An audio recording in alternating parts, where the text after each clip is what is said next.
Pernahkah kalian pulang larut malam, lewat jalan sepi, lalu tiba-tiba mencium aroma masakan yang sangat menggoda? Hati-hati, karena tidak semua warung di malam hari itu milik manusia. Ada sebuah kisah tentang seorang karyawan pabrik yang menemukan warung misterius di tengah sawah. Warung itu hanya buka lewat tengah malam, dan sekali kamu makan di sana, hidupmu tidak akan pernah sama lagi.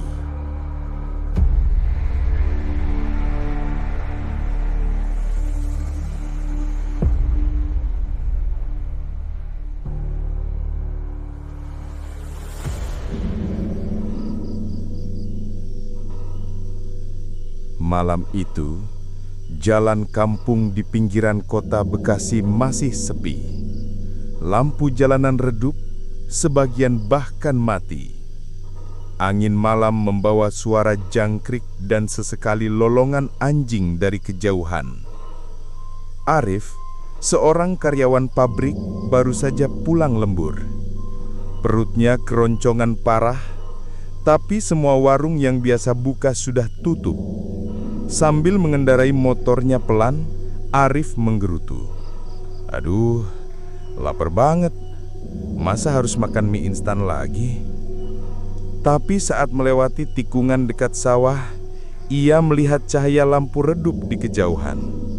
Semakin dekat, ternyata ada warung tenda sederhana dengan lampu petromak menyala. Anehnya, Arif yakin sebelumnya di situ tidak pernah ada warung. Warung itu tampak sepi. Hanya ada seorang ibu paruh baya berdiri di balik meja. Rambutnya tergerai panjang, wajahnya pucat tertimpa cahaya petromak.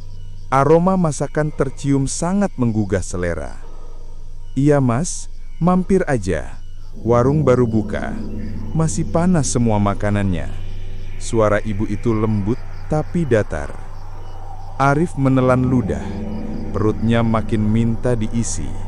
Ia pun duduk memperhatikan panci besar di atas kompor tanah liat. Ada lauk-lauk sederhana, ayam goreng, sambal, tahu, tempe. Tapi entah kenapa warna ayamnya agak kehitaman, seperti terlalu lama digoreng. Ibu jualan sampai jam berapa? Sampai subuh mas. Warung ini memang cuma untuk orang-orang yang pulang malam, jawab si ibu sambil menyunggingkan senyum tipis. Arif tidak curiga. Ia makan lahap, rasanya memang enak, bahkan lebih enak dari warung yang biasa ia datangi. Anehnya meski porsinya besar, makanannya terasa cepat sekali habis. Ia tambah nasi lagi dan lagi. Ketika selesai, ibu itu berkata, "Kalau mas cocok, jangan lupa datang lagi besok. Tapi jangan ajak banyak orang. Warung ini tidak sembarang orang bisa lihat." Ucapan itu membuat Arif mengernyit. Maksudnya bu? Ibu itu hanya tersenyum samar. Tatapannya kosong, lalu pelan-pelan berkata, "Kalau mas sudah makan di sini, biasanya akan datang lagi, meski tidak niat." Arif agak merinding mendengarnya, tapi ia mengabaikan.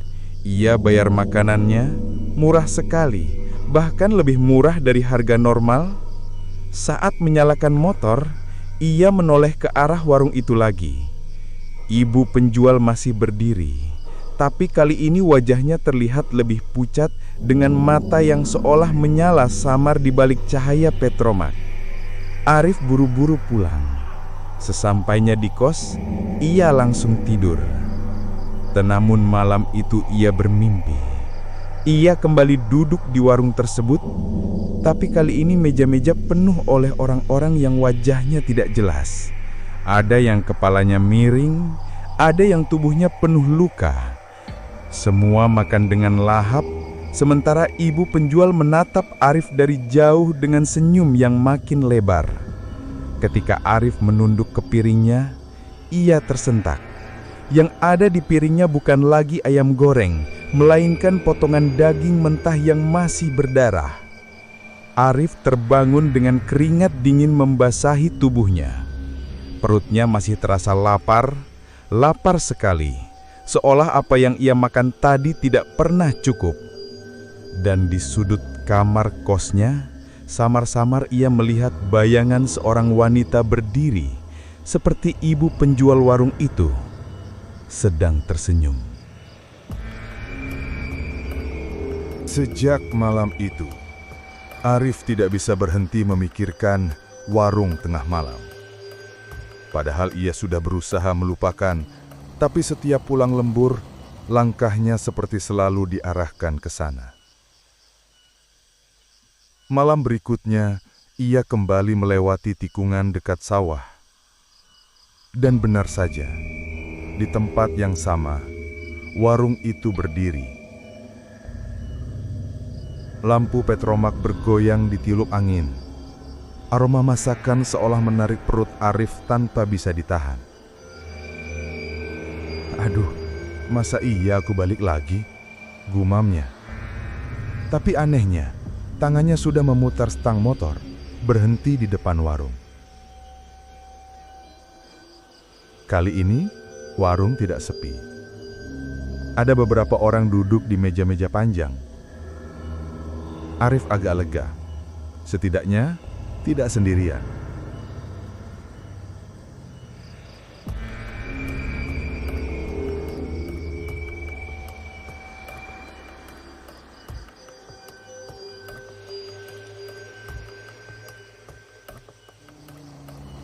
Iya mas, cobain lagi.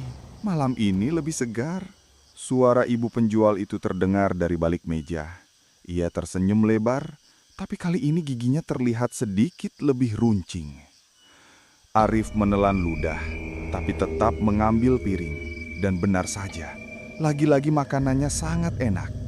Ia makan tanpa henti, seolah tidak bisa berhenti. Sampai akhirnya, saat menoleh ke arah lelaki tua di sebelahnya, Arif hampir memuntahkan isi mulutnya. Lelaki itu tidak sedang makan ayam goreng. Ia sedang mengunyah tangan manusia. Darahnya menetes ke meja, menodai nasi di piringnya. Dan anehnya, pengunjung lain tidak bereaksi. Semua tampak asik dengan makanannya masing-masing. Arif memejamkan mata. Bukan, ini cuma perasaan, pikirnya. Ia berusaha menatap lagi piringnya sendiri. Namun jantungnya langsung berdegup kencang. Apa yang ia makan tadi, ayam goreng dengan sambal, kini tampak berubah menjadi potongan organ tubuh. Ada hati, paru-paru, dan sesuatu yang menyerupai bola mata. Kenapa bisa gini? Bisiknya panik.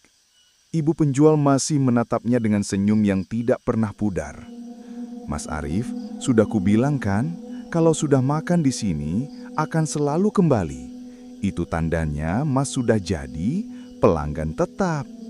Arif berdiri terburu-buru. Ia ingin kabur, tapi kakinya terasa berat, seperti ada yang mengahannya. Ia melihat ke arah pintu warung. Samar-samar ada bayangan hitam besar bergerak, menutup jalan keluar. Tidak semua orang bisa keluar setelah masuk ke sini. Suara si ibu terdengar semakin dalam, bukan lagi suara manusia.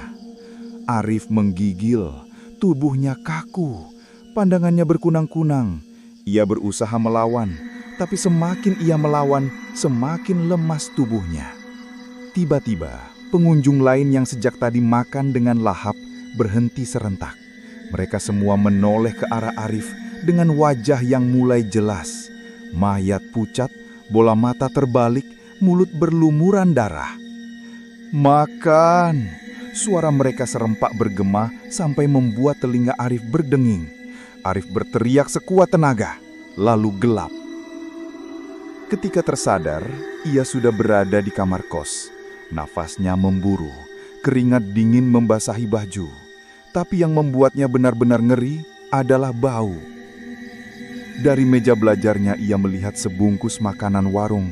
Nasi dengan lauk yang sama seperti semalam. Masih hangat, seolah baru diantar. Dan di atas bungkusan itu ada secari kertas lusuh bertuliskan, "Terima kasih sudah kembali, pelanggan setia." Sejak kejadian itu, Arif tidak bisa tidur nyenyak. Setiap malam ia bermimpi hal yang sama. Duduk di warung itu, dikelilingi orang-orang berwajah rusak, dan ibu penjual yang tersenyum dengan mata hitam legam. Pagi harinya, ia memberanikan diri bercerita kepada Dani, teman sekosnya. "Gue nemu warung, Dan. Tapi rasanya aneh, kayak bukan makanan biasa. Gue makan, tapi kayak daging manusia." Dani hanya tertawa. "Hah, lu kebanyakan nonton horor kali. Di kampung sini mana ada warung buka tengah malam. Tapi gue beneran lihat, Dan. 2 malam berturut-turut. Rasanya enak banget. Tapi mimpi gue selalu sama, kayak dipaksa balik lagi." Dani masih tidak percaya. Namun Arif bersikeras. Malam itu mereka sepakat untuk pulang bersama. Jam menunjukkan pukul 12.30. Ketika motor mereka melewati tikungan sawah, Arif menunjuk ke depan. "Itu, Dan, warungnya ada kan?" Dani menoleh, wajahnya kebingungan. "Apaan, Rif? Itu cuma sawah gelap. Nggak ada apa-apa." Arif terdiam. Tapi jelas-jelas ia melihat cahaya lampu petromak. Bahkan ia bisa mencium aroma ayam goreng yang menggoda.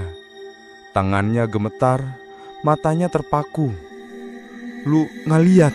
Lu nggak cium bau masakan?" desis Arif. "Lu kenapa sih, Rif? Jangan bikin gue merinding." Arif turun dari motor. Dani mencoba menahannya, tapi ia melangkah mantap ke arah sawah. Dan benar saja, warung itu berdiri di hadapannya, lengkap dengan ibu penjual yang menatapnya sambil melambai. "Selamat datang lagi, Mas Arif." Suara itu jelas terdengar di telinganya. Tapi Dani melihat Arif berjalan sendirian ke arah kegelapan, seolah masuk ke tengah sawah tanpa tujuan. "Rif, lu mau kemana? Jangan bercanda!" teriak Dani panik.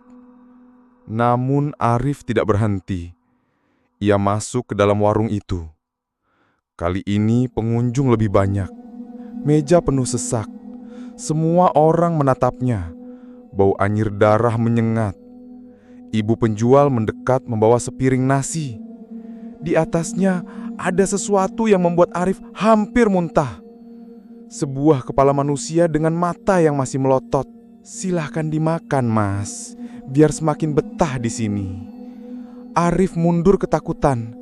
Tapi di luar, Dani melihat sesuatu yang berbeda. Ia melihat Arif berjongkok di tanah sawah, memungut sesuatu dari lumpur, lalu memakan tanah bercampur daging busuk. "Ya Allah, Arif, lu ngapain?" Dani berlari mendekat, mencoba menarik temannya. Tapi ketika tangannya menyentuh bau Arif, tubuhnya terasa dingin dan kaku, seperti mayat. Arif menoleh, wajahnya pucat, mulutnya berlumuran darah dan tanah.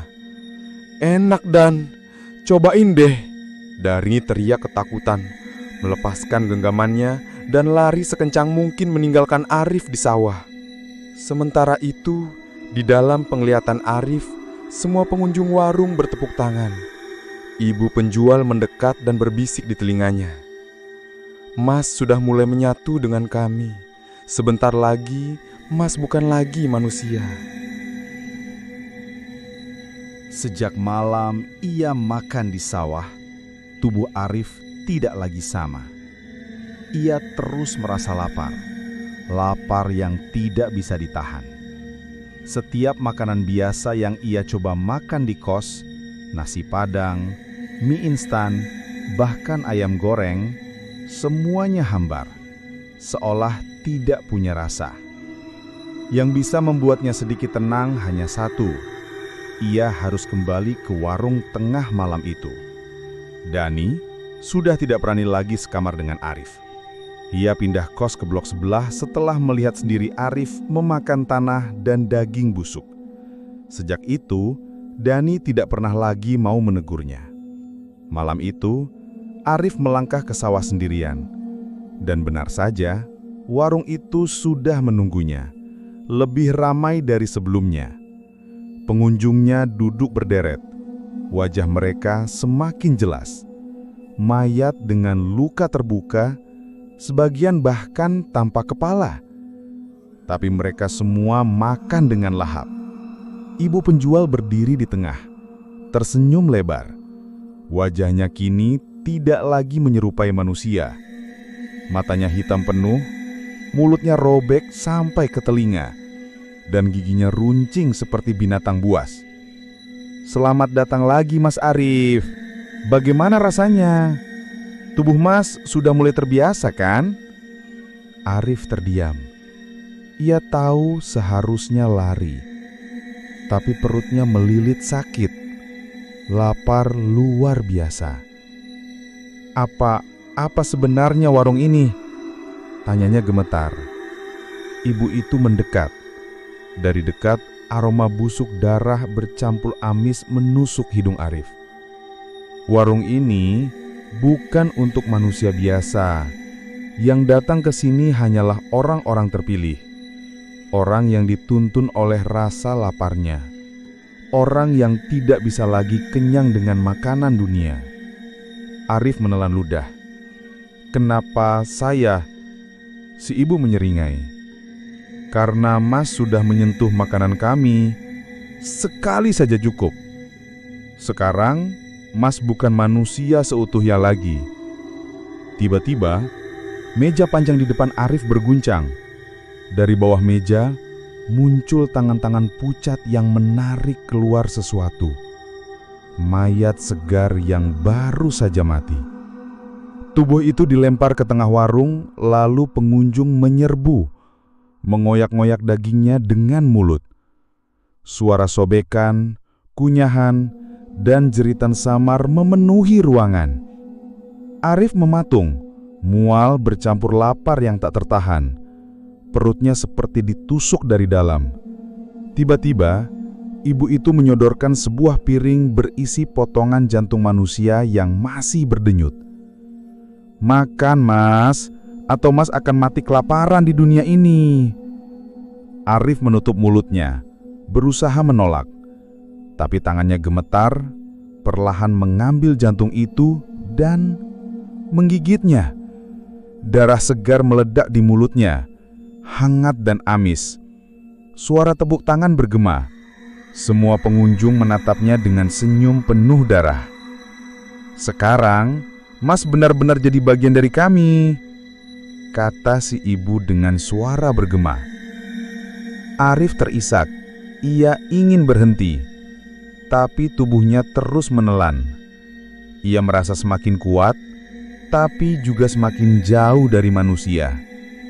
Tiba-tiba, dari luar warung terdengar suara teriakan. "Dani, Rif, jangan makan lagi. Itu bukan makanan. Lu masih bisa balik." Arif menoleh. Dani berdiri di tepi sawah dengan wajah penuh ketakutan, tapi juga nekat ingin menyelamatkan temannya itu. Namun ibu penjual mendesis marah.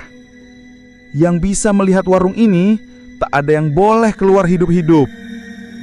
Pengunjung warung menoleh bersamaan ke arah Dani. Mata mereka menyala merah, mulut mereka berlumuran darah. Arif hanya bisa menjerit. Sementara pengunjung mulai berdiri satu persatu, perlahan mendekati Dani. Dani berdiri gemetar di tepi sawah. Dari pandangannya, Arif terlihat jongkok di lumpur, mulutnya penuh darah, memakan sesuatu yang tak jelas. Tapi Dani tahu, temannya masih bisa diselamatkan. "Rif, sadarlah, lu bukan orang kayak gini. Ayo pulang," teriaknya. Namun, dari arah sawah, Dani melihat puluhan sosok perlahan muncul. Wajah mereka pucat, tubuh mereka penuh luka. Beberapa tak berkepala, beberapa hanya separuh badan. Tapi mereka berjalan menuju Dani. Arif di dalam warung melihat pemandangan berbeda. Semua pengunjung berdiri, matanya menyala merah, gigi mereka meneteskan darah. Mereka melangkah menuju Dani seperti kawanan binatang lapar. Ibu penjual menoleh pada Arif. "Mas, kalau mau selamat, ikutlah bersama kami. Tinggalkan manusia itu." Arif gemetar. Dalam hatinya masih ada sisa kesadaran, tapi rasa lapar mendominasi. Ia menatap Dani, teman satu-satunya yang masih peduli padanya. Dani berlari masuk ke sawah, mencoba menarik Arif keluar. Tangannya mengguncang bahu Arif. "Rif, dengar gue. Ini cuma jebakan. Lawan Rif, lu masih manusia." Untuk sesaat, mata Arif kembali normal. Ia bergetar, air mata mengalir di pipinya. "Dan, gue lapar banget. Gue gak kuat." "Lu kuat, jangan nurut sama mereka." Dani hampir menangis. Namun tiba-tiba, ibu penjual berteriak, suaranya bergema menggetarkan malam. "Pelanggan baru tidak boleh kabur." Dalam sekejap, sosok-sosok pengunjung menyerbu. Dani diseret, tubuhnya ditekan ke tanah. Ia menjerit, meronta sekuat tenaga, tapi tangan-tangan dingin itu menahannya. Arif menatap dengan mata melebar. Tubuhnya bergetar. Ia ingin menolong, tapi perutnya melilit. Lidahnya basah meneteskan liur. Bau darah Dani membuatnya semakin lemah. "Tidak, jangan!" gumam Arif. Tapi ibu penjual mendekat menyodorkan pisau berlumuran darah ke tangan Arif. "Kalau Mas benar-benar lapar, makanlah dia. Itu satu-satunya jalan." Dani menatap Arif dengan mata penuh harap. "Rif, jangan. Gue temen lu." Arif menggigil. Tubuhnya menolak, tapi mulutnya mendesak. Ia mengangkat pisau itu. Tangannya bergetar. Dani menangis. Kepalanya menggeleng pelan. "Rif, jangan!" Seret! Pisau itu bergerak. Dani menjerit panjang, tubuhnya kejang. Darah menyembur hangat. Arif tak mampu lagi menahan diri. Ia berlutut, menangis sekaligus tertawa, lalu menggigit daging segar itu. Warung bergemuruh dengan tepuk tangan dan sorakan para pengunjung. Ibu penjual menatap puas. Wajahnya semakin berubah menjadi makhluk menyeramkan. "Sekarang Mas resmi jadi bagian dari kami selamanya." Malam itu Dani mati mengenaskan, dan Arif tidak pernah kembali ke kosnya. Orang-orang kampung hanya menemukan motornya terparkir di pinggir sawah, tapi tubuhnya hilang tanpa jejak. Sampai sekarang, cerita tentang warung tengah malam masih beredar. Konon, siapapun yang pulang lewat sawah itu saat larut malam bisa melihat cahaya lampu petromak. Jika berhenti dan makan di sana, hidupnya tidak akan pernah sama lagi.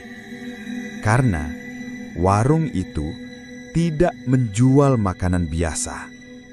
Warung itu menjual daging manusia.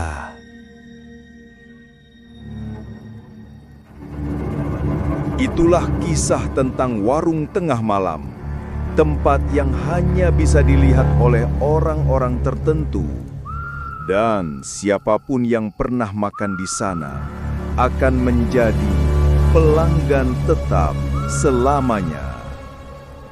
Kalau cerita ini bikin kalian merinding, jangan lupa untuk like video ini, subscribe channel ini, dan share ke teman-teman kalian yang suka horor. Ingat, kalau suatu malam kalian lewat jalan sepi dan mencium aroma masakan menggoda, berpikir 1000 kali dulu sebelum mampir. Karena mungkin saja itu bukan warung untuk manusia.